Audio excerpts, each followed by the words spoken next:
बिदिब्ला लोगोफोर नोंथांमोना खाम्फा बरगयारि बिथांनि माने स्मुथलि पलिटिकल एटाक खालामनायखौ बयबो खोनाखाबाय नुखाजोब्बाय। स' बिथाङा मा बुंदों आरो बिनिफ्राय मा ओंखारनानै फैदों बेखौ डिकोड खालामनानै आं नोंथांमोननो मोननैसो बाथ्रा खिन्थानो नागिरगोन।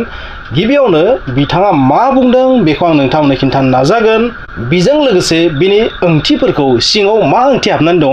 बेखौ फोरमायनो नाजालांगोन। स' बिथाङा थारैनो गाबोन 8 फेब्रुवारि 2025 मायथाइ गावसोरनिनो चिरां दुवारनि मोनसे गेलेग्रा फोथार थाइखाजरा होननाय जायगानि मोनसे गेलेग्रा फोथाराव 400निख्रुइबो बांसिन BPFनि नेता कर्मिफोरखौ लानानै माने प्राइमारि नेता कर्मिफोरखौ लानानै मा खालामगोन जगदान होगोन UPPL आव। स' UPPL आव डेट मिन्स 400+ जइन जानो थांगासिनो दङ BPFनि। बेबो चिरां दुवारनि 11टा 11टा जि प्राइमारि बेनिफ्राय स' 11टा प्राइमारिनिफ्राय जुदि नेताफ्रा बेबायदि थांजोबोबा थारैनो BPFनि हालोदा जोबोर गाज्रि जागोन जों बेखौ साननो हायो। स' बिथाङा मा बुंदों जे BPF आव थाबाल'सो हारि सिबिनाय जायो नामा? UPPL आव थानानैबोथ' हारिखौ सिबिनो हायो। आथिखालावथ' जोंनि बर' सुबुंफोरनि बांसिनानो मेजरिटी बर' सुबुङानो मा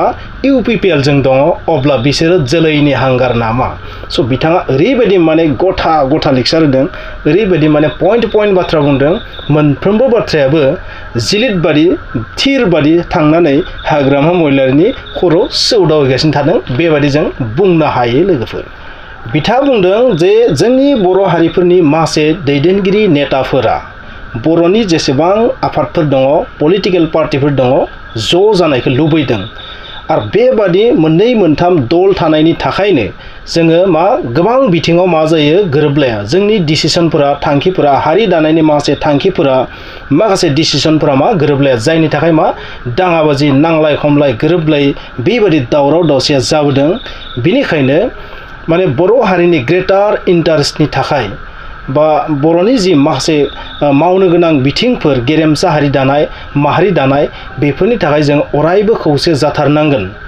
बेनिखायनो बिथाङा मोननै मोनथाम दल थानाया जोंनि गेजेराव गोरोबलायै दाङाबाजि लाबोदों बेबायदि बुंदों। बेनिखायनो जेन माबोरै हायो बर' हारिनि ग्रेटार इन्टारेस्टनि थाखाय हारि दानायनि थाखाय जों गासैबो जेन ज' जायो। बिनिखायनो बिथाङा गावनो डिसिसन लाग्रोदों जे आंनो माने बिथाङानो गिबियाव UPPL आव जगदान होसिगोन। बिथाङा बेखौ बुंदों UPPL आवसो मानो गुबुनाव मानो थांदिया। स' UPPL आव मानो जइन जादों बेखौ आं नोंथांमोननो खिन्थागासिनो दङ।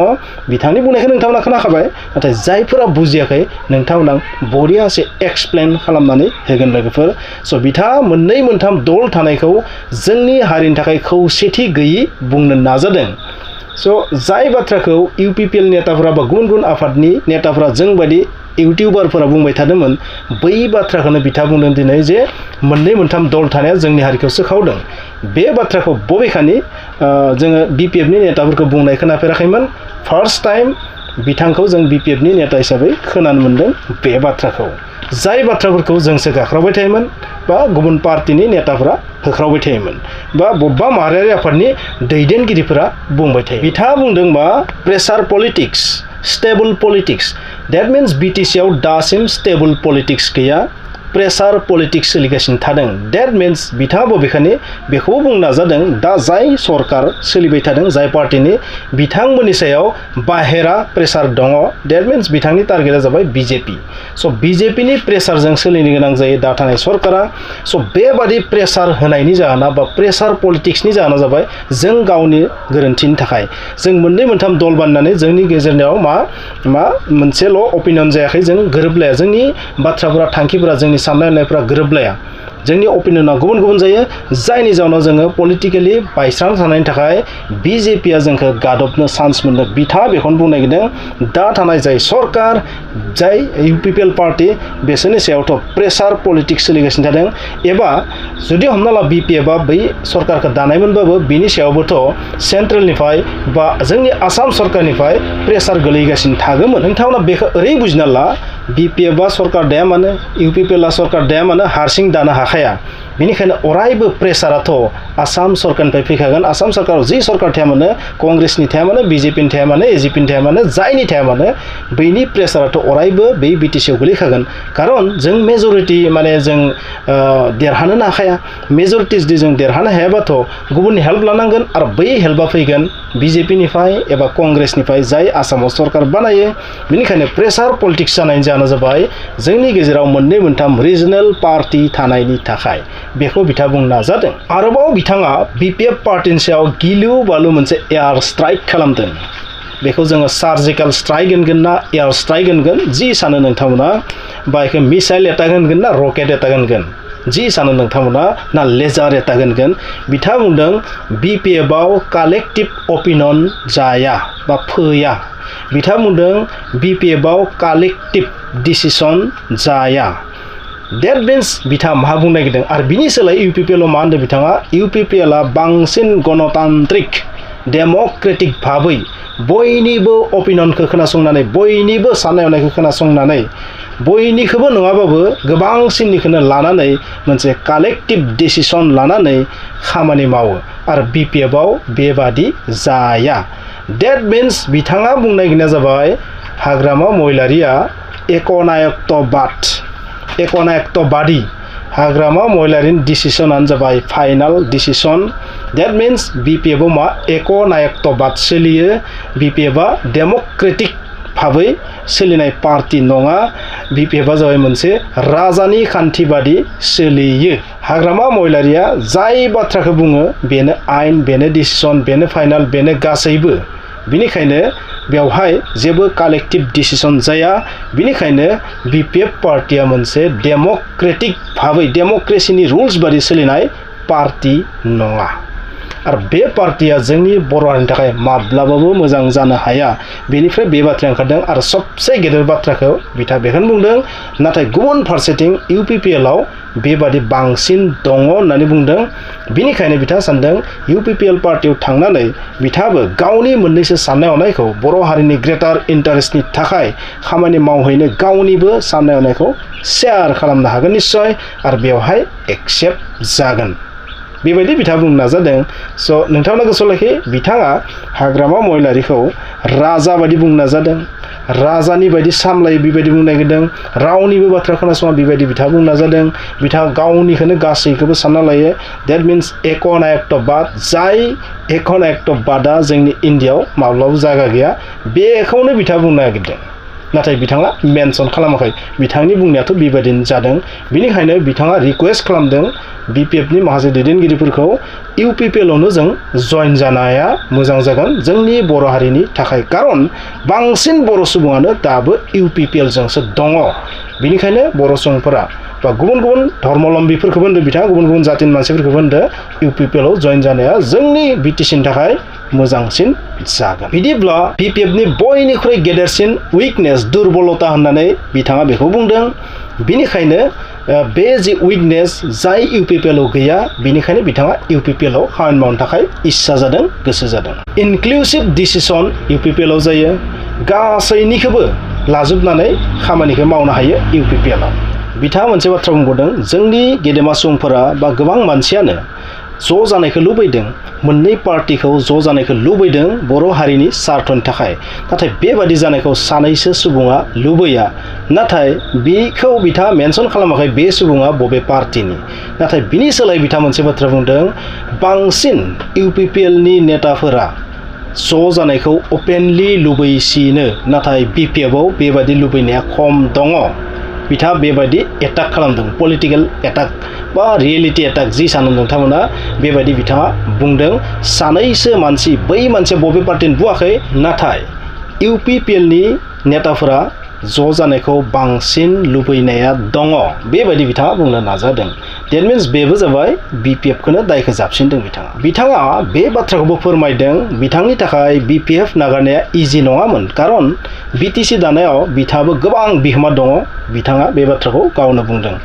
नाथाय बर' हारिनि ग्रेटार इन्टारेस्टनि थाखाय दिनैनि थासारियाव जुदि BPF खौ नागारनानै बेबादि UPPL आव जुदि जइन जायामोनबा फिउचाराव दुर्बल नेता होननानै स्वीकृति मोनगौमोन बेबायदि बिथाङा बुंदों बेनिखायनो हारिनि स्वार्थनि थाखाय समजों लोगोसे थासारिखौ नायनानै बिथाङा BPF खौ नागारनो सानदों बे बाथ्रा बिथाङा बुंदों खारन थासारिजों नायनानै समजों लोगोसे जोङो गुबुन गुबुन समाव जों गुबुन गुबुन रूप लानो गोनां जाबोदों जोंनि बर' माहारिया माब्लाबा भलन्टियार फर्स दानांदों माब्लाबा एबसुपिटिसि जाबोदों माब्लाबा गोबां धरना गारि होबथानाय लामा होबथानाय बेबायदि मावनांदों माब्लाबा BLT जानांदों माब्लाबा पलिटिकेल लिडार जानांदों स' समजों लोगोसे जों थासारिखौ सोलायनांगोन जुदि जोंनि थाखाय बबेबा मोनसे बिथिङा साक्सेसफुल जाहोआबा जों बेखौ सेन्स खालामनानै गुबुन रोखोमै खामानि मावनांगोन बिथाङा बे बाथ्राखौनो बुंदों that means we should be dynamic जों डायनामिक जानांगोन समजों लोगोसे गोरोबनानै जों डायनामिक जानांगोन बे बाथ्राखौ बिथाङा बुंनो नाजादों जाय बाथ्राफोरखौथ' दुलाराय बर' फरायसा आफादनि नेताफोरनिफ्रायसो खोनायो बै बाथ्राखौनो बिथाङा दिनै बुंदों बेनिखायनो बिथाङा बुंदों जे गासै माने दाय दस गोरोन्थि आर्गुमेन्ट खालामलायनायखौ नांलाय खमलाय बुदलाय सोमलाय जि जादोंमोन मोनसे समाव बैखौ बावगारनानै बयबो UPPL आव ज' जानांगौ बिथाङा बेबायदि रिक्वेस्ट खालामदों स' बेसेबां दैदेनगिरिफ्रा UPPL आव जइन जाफैगोन बिथांनि बुंनायनिफ्राय बेखौथ' समाजै खिन्थागोन हाग्रामा महिलारिया माबायदि ब्रेक लगायनानै लाखिगोन बै माखासेखौ बेखौथ' समाजै खिन्थागोन लोगोफोर नाथाय UPPL आवथ' BPF नि माखासे नेताया फैखासिगोन बेखौ जों आइडिया खालामनो हायो चिरां दुवाराव जुदि मोनफ्रोमबो प्राइमारिनिफ्राय जुदि नेताफोरा फैजोबोबा BPF नि अबस्थाया चिरां दुवाराव जोबोद दुर्बल जाखागोन जों बेखौ आइडिया खालामनो हायो लोगोफोर बिथाङा आरोबाव मोनसे बाथ्रा बुंबावदों BPF आव खामानि मावनायाव माखासे लिमिटेसन दङ दहायनो आं नोंथांमोननो खिन्थादों जे बिथाङा मा बुंदों बेवहाय कालेक्टिभ डिसिसन जाया गोबां बिथिङै मा सिमा दं लिमिट दोङो लास्ट लिमिट बारनायनि उनाव मा जायो हाग्रामा महिलारिनि डिसिसन जायो बेखौ बिथाङा बुङाखै नाथाय बिथाङा बुंदों लिमिटेसन दं लिमिट दं सिमा दं बै सिमाखौ रावबो बारनो हाया मात्र महिलारि बिथांनि बादै नाथाय बिनि सोलाय बिथाङा बुंदों UPPL आव मा लिमिटेसना माने खम बेवहाय माने ब्रडार स्कप दंसिनो माने गुवारसिन स्कप दङ बेवहाय माने बयनिबो डिसिसना बेवहाय एक्सेप्ट जायो नालाय बिथाङा बुंदों बेवहाय लिमिटेसना खम जाबायदि BPF आव दं बेबायदि बेहाय गैया सिमाखौबो बारनानै बहुत गोजानालागै थांनो हायो बहुत गोजानाव दं सिमाया नाथाय BPF ना जोबोर खाथियावनो दं सिमाया न' बिनिफ्राय नों बारनो हाला बे जाबाय लक्ष्मण रेखा नाथाय बै लक्ष्मण रेखाया UPPL ना गोजानसिनाव दं स' गोबां गुवार स्कप दंसिनो बेवहाय हारिनि थाखाय खामानि मावनो बेबायदि बिथाङा बुंना जादों स' लोगोफोर बिथाङा जाय बाथ्राखौ बुंदों बै बाथ्राखौ नोंथांमोननो खिन्थाबाय आरो बिनि ओंथिया मा बेखौबो आं नोंथांमोननो खिन्थाबाय नाथाय मोनसे बाथ्राया जाहैबाय मा बिथाङा बबेखानि थांनाय इलेक्सनफोराव गोबां जेनदों बिथाङा बै इलेक्सन जेननाया बिथांनि थाखाय मोनसे टेनसननि बिसयमोन जानो हागौ बै इलेक्सनाव जेननायनि थाखायसो बेबायदि UPPL आव थांबाय खोमा बेबायदिबो जों साननो हायो आरो मोनसे बिथिङा जाहैबाय मा थिक बिथांखौ रांजों बायदों बेबो जानो हागौ स' गोबां जानो हागौ बे जाबाय नेगेटिभ पार्टस माने गोबां मानसियानो नेगेटिभ पइन्टखौबो सानो नालाय बेबायदिबो गोबाङानो साननो हागौ नाथाय बिथाङा जायफोर मोजां बाथ्रा बुंदों बे मोजां बाथ्राया UPPL खौ गोजोन होनो थाखायसो बुंदों नामा बेबायदिबो जानो हागौ स' कुचबि जिखुनु जानो हागौ नाथाय बिथाङा जाबायदि master stroke air strike surgical strike खालामबाय हाग्रामा महिलारिखौ जे सबसे गिदिर बाथ्राया जाबाय हाग्रामा महिलारियाव मा एकनायकताबादिनि गुन दङ BPF आव मा बिथांनि बादै रावनिबो डिसिसना माने एक्सेप्ट जाया बेबायदि बिथाङा बुंनो नाजादों कालेक्टिभ डिसिसन जाया डेम'क्रेटिक भाबै डिसिसन जाया BPF आव बिनि ओंथिया जाहैबाय मा नोंथांमोना बुजिखाबाय जे बेवहाय बिथाङा जि सानो महिलारि बिथाङा जि सानो बेबादिसो जायो बेबायदि बिथाङा बुंनो नाजादों स' बिदिब्ला नोंथांमोना बुजिबाय आं मा बुंदों